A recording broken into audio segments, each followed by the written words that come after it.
Hide and seek.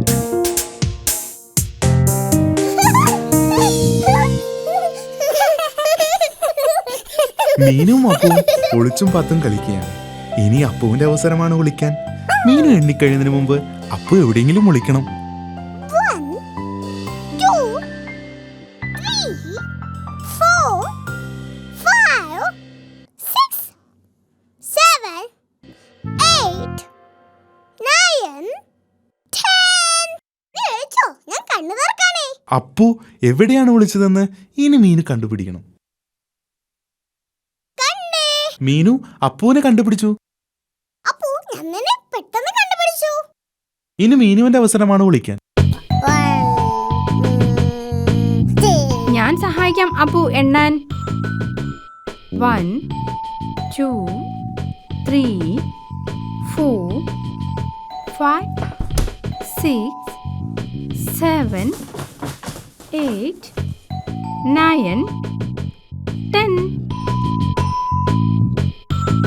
ശരി അപ്പു, കണ്ണു തുറന്നോളൂ. മീനു എവിടെ ഒളിച്ചിരിക്കുന്നതെന്ന് ഇനി അപ്പു കണ്ടുപിടിക്കണം. മീനു ടേബിളിന്റെ അടിയിൽ ഒളിച്ചിട്ടില്ല. അപ്പോ നീ മുകളിൽ നോക്ക്.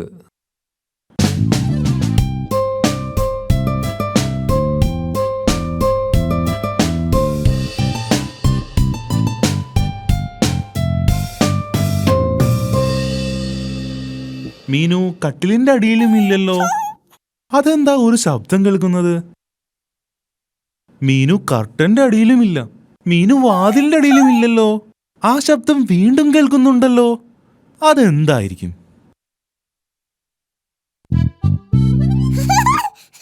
മീനു എവിടെ ഒളിച്ചിരിക്കുന്നതെന്ന് അപ്പു കണ്ടുപിടിച്ചു.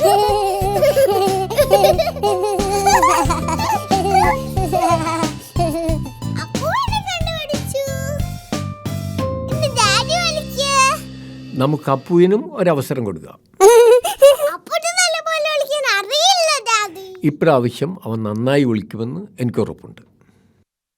1, 2, 3, 4. അയ്യോ കഷ്ടം, മീനു അപ്പുവിനെ കണ്ടുപിടിക്കും.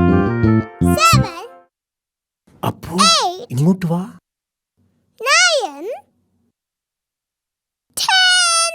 വിളിച്ചോ? ഞാൻ കണ്ണു തുറക്കാനേ. അപ്പു ഇവിടെ ഇല്ലല്ലോ. അപ്പു എപ്പോഴും ടേബിളിന്റെ അടിയിലല്ലോ ഒളിക്കാറ്. മീനു നീ മുകളിൽ നോക്കുന്നുണ്ടോ? എനിക്കറിയാം അവൻ എവിടെയാന്ന്. ടോയ് ബോക്സിൽ ഉണ്ടാവും.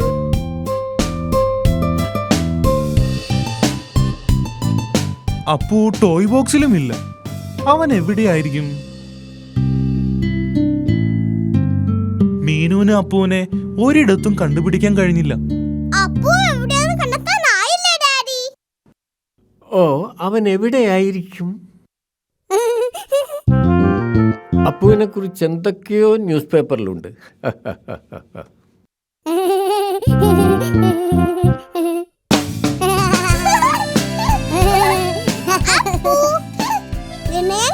ഓ, അത് ഒളിക്കാൻ നല്ലൊരു സ്ഥലമായിരുന്നു. അപ്പു മുഴുവൻ സമയവും ഡാഡിയുടെ പേപ്പറിന്റെ അടിയിൽ ഒളിച്ചിരിക്കുകയായിരുന്നു.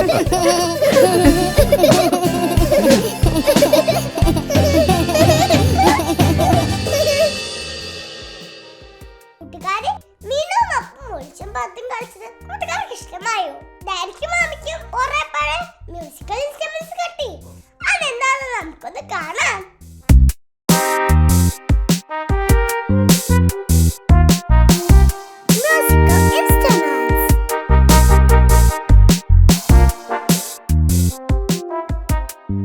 ഡാഡി ബിയും മമ്മി ബിയും വീട് വൃത്തിയാക്കിയായിരുന്നു.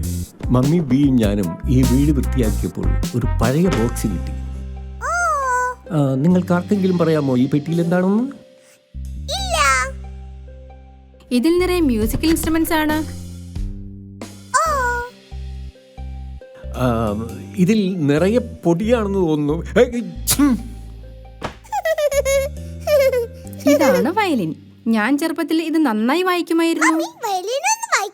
കുറെ നാളായി ഞാനിത് വായിച്ചിട്ട്. പ്ലീസ് മമ്മി, ഒന്ന് വായിച്ചു താ.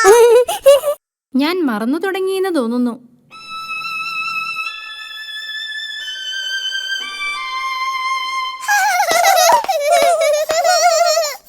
എനിക്കിതാ വായിക്കാൻ. മീനു, ഇത് ഇങ്ങനെ പിടിക്കണം. ഓ ഡിയർ, നീ വായിച്ചത് നന്നായില്ലല്ലോ. അപ്പുവിനും വയലിൻ വായിക്കണമെന്ന് തോന്നി. ഇതെങ്ങനെ പിടിക്കണം?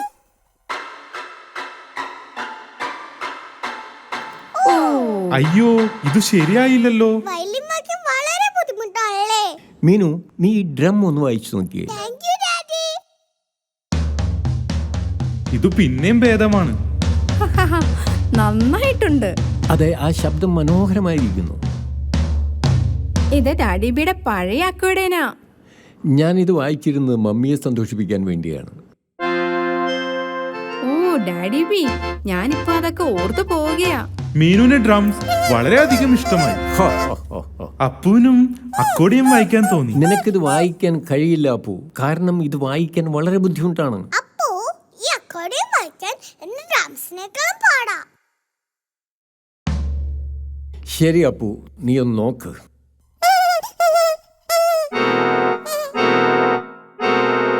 അക്കോഡിയം വായിക്കാൻ മാത്രം അപ്പു അത്ര വലുതല്ല. ഡാഡി, ഇനി എന്തൊക്കെ ഇൻസ്ട്രുമെന്റ്സ് ഈ പെട്ടിയിലുണ്ട്?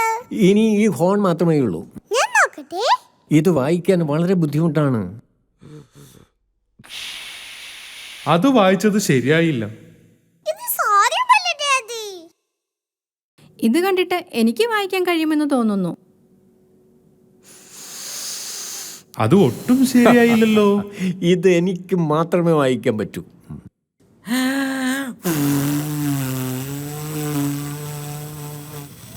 ഇതും ശരിയായില്ല. മീനു പറഞ്ഞത് ശരിയാ, ഇത് അത്ര എളുപ്പമല്ല വായിക്കാൻ. വിഷമിക്കേണ്ട ഡാഡിബി, നിങ്ങൾ അതിമനോഹരമായി അക്വേഡേൻ വായിക്കുമല്ലോ. ഓക്കെ, ഞാൻ നല്ലതുപോലെ അക്കോർഡിയൻ വായിക്കാം. ഞാൻ എൻ്റെ വയലിൻ വായിക്കാം. ഞാൻ ഡ്രംസും വായിക്കാം. മമ്മി ബി വയലിൻ വായിച്ചു, ഡാഡി ബി അക്കോഡിയം വായിച്ചു, പിന്നെ മീനു ബി ഡ്രംസും വായിച്ചു. പക്ഷേ അപ്പു എന്ത് ഇൻസ്ട്രുമെന്റ്സ് വായിക്കും?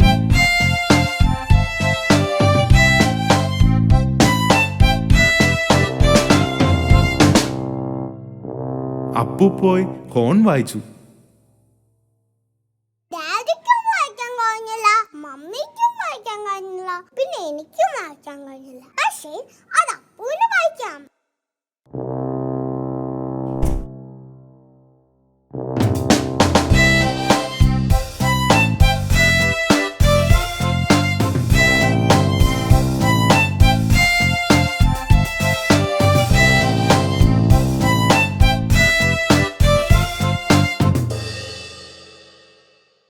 ഹായ് കൂട്ടുകാരെ, നിങ്ങൾക്ക് മ്യൂസിക്കൽ ഇൻസ്ട്രുമെന്റ്സ് ഇഷ്ടമായില്ലേ? അയ്യോ കൂട്ടുകാരെ, അപ്പുന്റെ ഡൈനോസറിനെ കാണാനില്ല.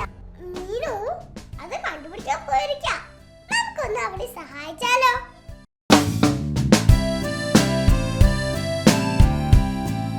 Mister dinosaur is lost. അപ്പുവിന്റെ പ്രിയപ്പെട്ട കളിപ്പാട്ടമാണ് ഡൈനോസർ. ഡൈനോസർ.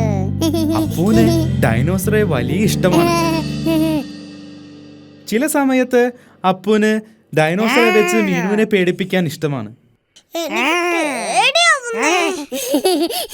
ഭക്ഷണം കഴിക്കുന്ന സമയത്തും ഡൈനോസർ അപ്പുവിന്റെ അടുത്ത് തന്നെ ഇരിക്കും. ആരാ ശബ്ദം ഉണ്ടാക്കിയത്? അപ്പു, നീയാണോ? Dinosaur. Good night Meenu. Good night Appu. Good night dinosaur. Appu ഉറങ്ങാൻ പോകുമ്പോഴും ഡൈനോസർ അപ്പുവിന്റെ കൂടെ ഉണ്ടാകും. ഡൈനോസർ.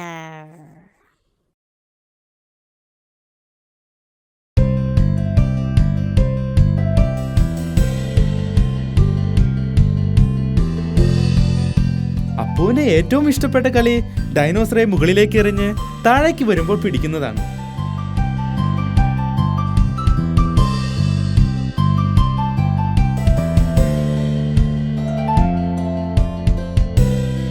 മീനു ബിയും ഡാഡി ബിയും പാമ്പും കോണിയും കളിക്കുകയാണ്. ഏയ്, ഞാൻ ജയിച്ചു. ഓ, വെൽ ഡൺ മീനു.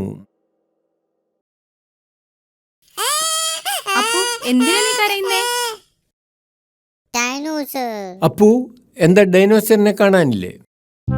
അപ്പുവിന് ഡൈനോസറെ നഷ്ടമായി. കരയേണ്ട അപ്പു, നമുക്ക് ഡിനോസറിനെ കണ്ടുപിടിക്കാം. അതൊരു ഡിറ്റക്റ്റീവിന്റെ ജോലിയാണ്. ഡാഡി എന്തായി ഡിറ്റക്റ്റീവ്? ഡിറ്റക്റ്റീവ് എന്ന് പറഞ്ഞാൽ നഷ്ടപ്പെട്ട സാധനങ്ങളെ കണ്ടുപിടിച്ചു കൊടുക്കുന്നവനാണ്. ഞാൻ ഡിറ്റക്റ്റീവ് ആവാൻ പോകുകയാണ്. ഓക്കെ, ശരി. മീനു ഒരു ഡിറ്റക്റ്റീവാണ്. അപ്പു നല്ല ഡിറ്റക്റ്റീവ് ആണ്. ഞാൻ നിന്നെ ഡൈനോസറിനെ കണ്ടുപിടിക്കാൻ സഹായിക്കാം. ഒരു ഡിറ്റക്റ്റീവ് നഷ്ടപ്പെട്ട സാധനത്തെക്കുറിച്ച് ചില ചോദ്യങ്ങളൊക്കെ ചോദിക്കും. അപ്പു നിന്റെ ഡൈനോസർ എവിടെ പോയി? അപ്പുവിന് അറിയില്ല ഡൈനോസർ എവിടെയാണെന്ന്. ഒരു ഡിറ്റക്റ്റീവ് സാധനങ്ങൾ കണ്ടുപിടിക്കാൻ നന്നായി പരിശ്രമിക്കണം. എനിക്കറിയാം അതെവിടെയാണ്. അപ്പോഴും ഡൈനോസറിന്റെ ഒപ്പമാണ് ഇരുന്ന് ഭക്ഷണം കഴിക്കുന്നത്. അതുകൊണ്ട് ഡൈനോസർ എവിടെ ഉണ്ടാകും? ഡൈനോസർ കിച്ചണിലില്ല. അപ്പോഴും ഡൈനോസറിന് കൊടുക്കാനാണ് ഒരുങ്ങുന്നത്. ഡൈനോസർ അപ്പുവിന്റെ ബെഡിലുമില്ല. ചിലപ്പോൾ പൂന്തോട്ടത്തിലുണ്ടാകും. അതേ പൂന്തോട്ടത്തിലുണ്ടാകും.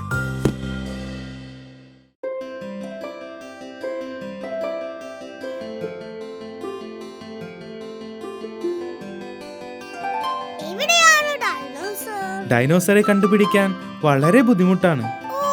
ഡൈനോസറെ കണ്ടുപിടിക്കാൻ വളരെ ബുദ്ധിമുട്ടാണ്. അപ്പോൾ നിനക്ക് ഡൈനോസറിനെ മുകളിലേക്ക് എറിഞ്ഞു കളിക്കുന്ന ഇഷ്ടമാണോ? എനിക്ക് തോന്നുന്നു അപ്പു ഡൈനോസറിനെ വളരെ മുകളിലേക്ക് എറിഞ്ഞിട്ടുണ്ടാകുമെന്നാണ്. ഞാനത് കണ്ടേ. വെൽഡൻ മീനു, നീ ഒരു യഥാർത്ഥ ഡിറ്റക്റ്റീവാണ്.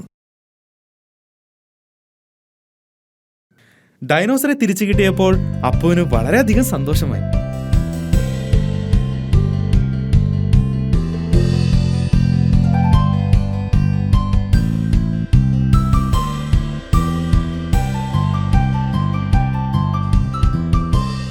എനിക്ക് തോന്നുന്നത് ഡിനോസറിനെ മരത്തിലേക്ക് എറിയുന്നത് നല്ലൊരു കളിയാണെന്നാണ്.